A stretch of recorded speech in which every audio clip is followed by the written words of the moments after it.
As a child, I envied my family. We would sit around at holiday gatherings, and everyone had great stories to tell. I rarely had anything interesting to say. My husband might argue this is still true. It wasn't till later in life that I realized the only way you can have memories to share is to live. Moments will happen in your life that we catalog as funny, sad, outrageous, and maddening. We can call up these events when the opportunity is right and delight our company. Tell me where you've been. Tell me your experiences. Life is about the journey.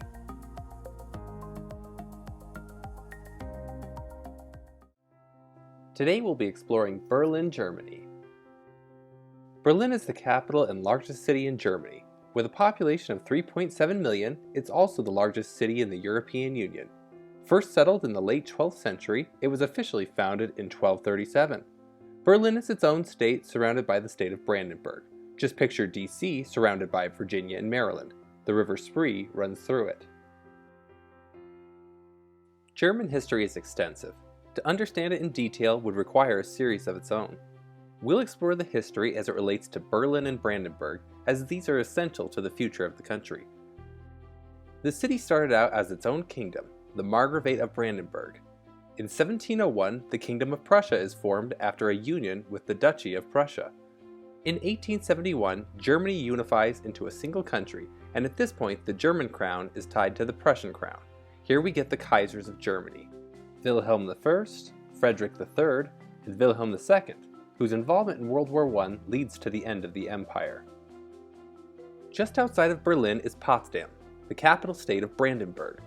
This area was home to the Prussian kings and later German Kaisers. Sanssouci Park contains the elaborate homes constructed for these rulers. In 1744, King Frederick orders the construction of a residence where he could live, Sanssouci, French for without worries. Built in 1745, it was constructed as an escape from Berlin. Next door you'll find the Orangery, built by King Frederick Wilhelm IV in 1851. While this palace is dramatic, it's the greenhouses that amaze. At the end of the park is the new palace, built by King Frederick II in 1763. It's the most impressive of all the buildings. Across from the palace are the communes, structures built to house the staff and kitchen and to block the view of the marshlands beyond. The fallout of World War I leads to the abdication of Kaiser Wilhelm II. At this point, the government of Germany creates the Weimar Republic, named after the town where the new constitution was created. A government that would exist from 1919 till 1933. Hyperinflation due to war reparations leads to a struggle in the country and the rise of National Socialism. In 1933, Adolf Hitler is named Chancellor by President Paul von Hindenburg. Articles in the Constitution allow for emergency powers to the president. A fire at the Reichstag, which Nazis blame on communists, gives Hitler the opportunity to have the president invoke these rules. Hitler is able to have the parliament vote in the Enabling Act, in essence, an amendment to the Constitution which gives his cabinet the ability to bypass parliament. This is basically the end of the Republic. Right before Hindenburg dies, a law is created that declares when the president dies, the role of president and chancellor would merge, creating the position of Führer. The vision of the Nazis was to completely transform the city of Berlin. Some of this construction still exists today. Tempelhof, once the city's airport, is a massive building, though not really in the design of an airport as we would think today. Decommissioned in 2008, the airfields where planes once took off now create a public park available for the enjoyment of everyone. The Luftwaffe headquarters, once the largest office building in Europe, still stands as well. It's shocking that it survived the war, considering the importance it once had. A building that played a role in much of this history, the Reichstag, survived but as a shell. The Reichstag is the capital building of Germany, constructed in 1894 for a parliament that existed alongside the crown. Heavily damaged by fire in 1933, it was left in ruin throughout World War II. After the war, the German government is moved to Bonn, only to return to Berlin after the reunification of Germany. The building was reconstructed and reopened in 1999 with a new glass dome designed by Norman Foster. This was used to symbolize the reunification of Germany, a country where people are above the government, in hopes that the past would never repeat itself.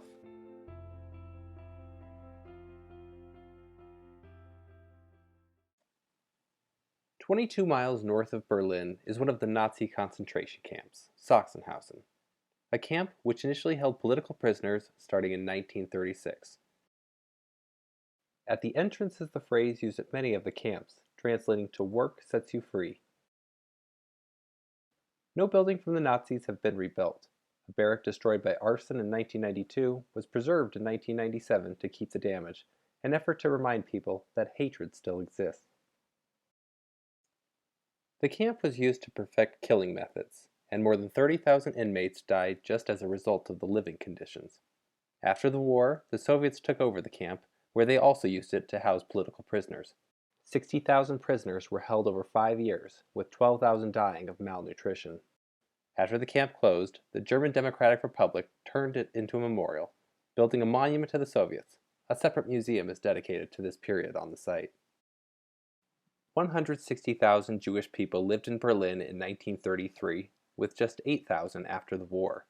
Today there are between 30,000 and 40,000 living in the city. Visible are the scars of this history.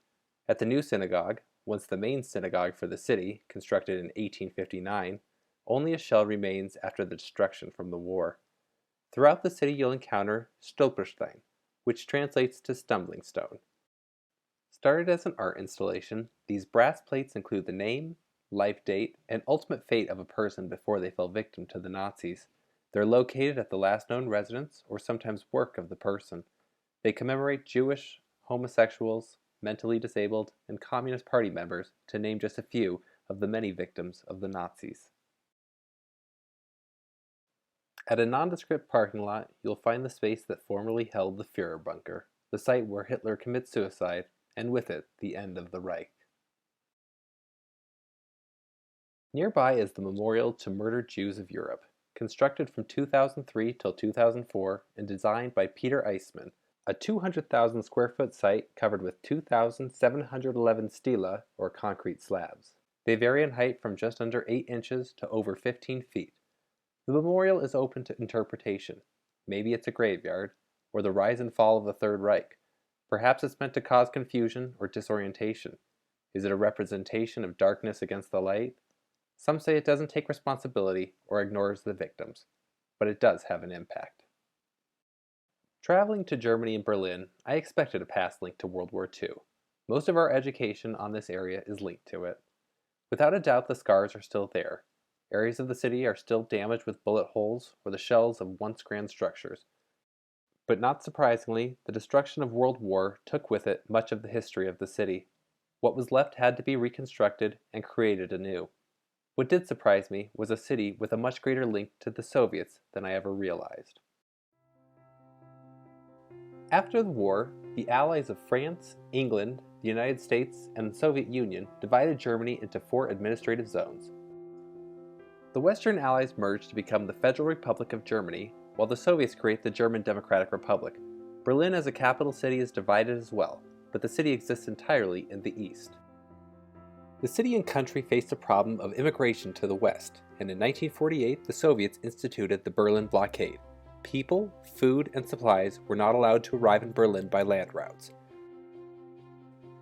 A massive airlift campaign to supply the West is created. Finally, in 1949, after 15 months, the blockade is lifted. The solution is to build a barrier along the border. The inner German border is officially closed in 1952. Berlin becomes the main crossing point. By 1961, 3.5 million East Germans fled to the west, about 20% of the population. This creates a massive brain drain. The Berlin border is officially closed on August 13, 1961. Streets are torn up and barbed wire installed. On the 17th, concrete walls start going up. Soldiers stand guard and are ordered to shoot anyone trying to defect. With this, the US breathes a sigh of relief. The wall calms tensions between the two as Berlin is defined as 2 separate areas, perhaps averting war. In the city you'll find the famous Checkpoint Charlie, a crossing point from west to east. Now while the GDR built a large-scale border crossing, Allies had built a wooden shack. Maybe it showed how permanent each side thought the wall would be. Yes, it was a tourist trap, but still a piece of history. By 1962, the GDR built a second wall, tearing down anything in between the two, creating the Death Strip, a space covered with raked sand so that footsteps would be easily visible. In 1975, they began construction on the final wall, completed in 1980, this wall was 45,000 separate sections of concrete at 12 feet high and almost 4 feet wide. It cost the equivalent of about $3.6 million. The top was lined with a pipe to make it harder to get over and was designed with anti-vehicle trenches. Hundreds of guards kept watch. These really did become two separate cities.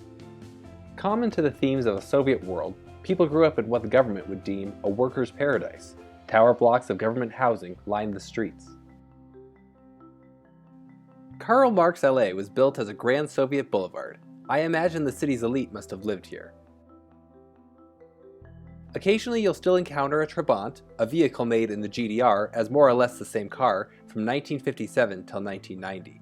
The engine is two-stroke, where oil is mixed directly with the fuel. If you've ever used a gas-powered weed whacker or been on a boat with an outboard engine, you can probably picture the smoke they emit.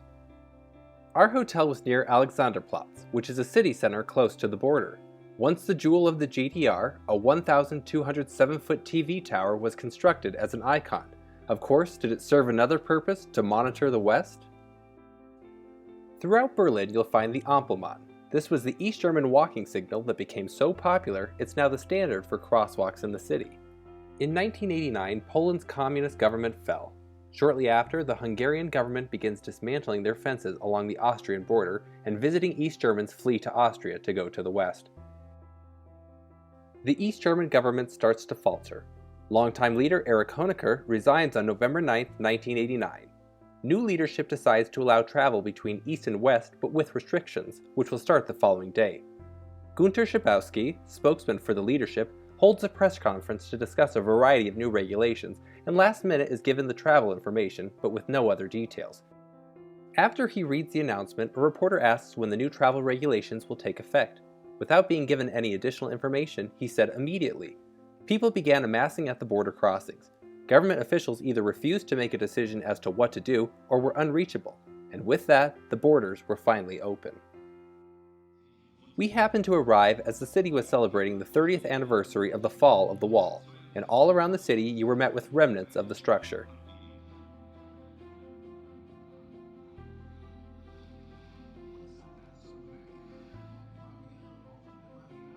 There are a few permanent pieces left in place.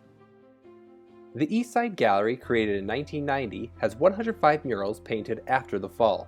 It was repainted in 2009, but the question is, should they have left it as it was? You'll also find the Topography of Terror. This is the former headquarters of the SS Reich Main Security Office. The Berlin Wall runs right through it, a reminder of the suffering of the city from both sides. Finally, there's the Berlin Wall Memorial, which includes the preservation of a guard tower and the death strip. This memorial is probably the most poignant reminder of the impact the wall had on the city. It's a sad part of history, but a lasting tribute of a city's desire to reunite. Berlin is so much more than its history, but what a fascinating one it's had. At times, its past has been challenging, with dark moments that have changed the course of history, but it's a city and country that always seem to rebound. The sum of these moments has led to a city with a unique environment. It's a large city, a busy city, not always on everyone's radar. We love the hustle and bustle, but I have to agree with Samantha Brown, it's not for everyone. We were very lucky to have wonderful friends that could help us on this journey and discover places that would have never been in our sight. And isn't that the point of travel? Family, friends, good food, and memories to carry in our hearts.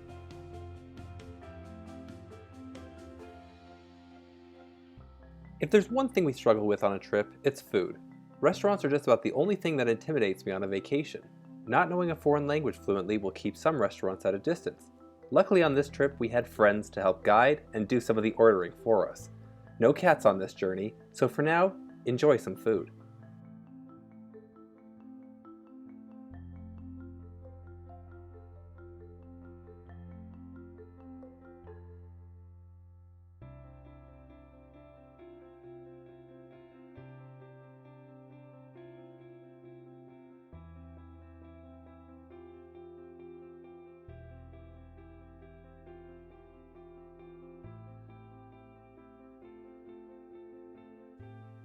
Thanks for joining us again today.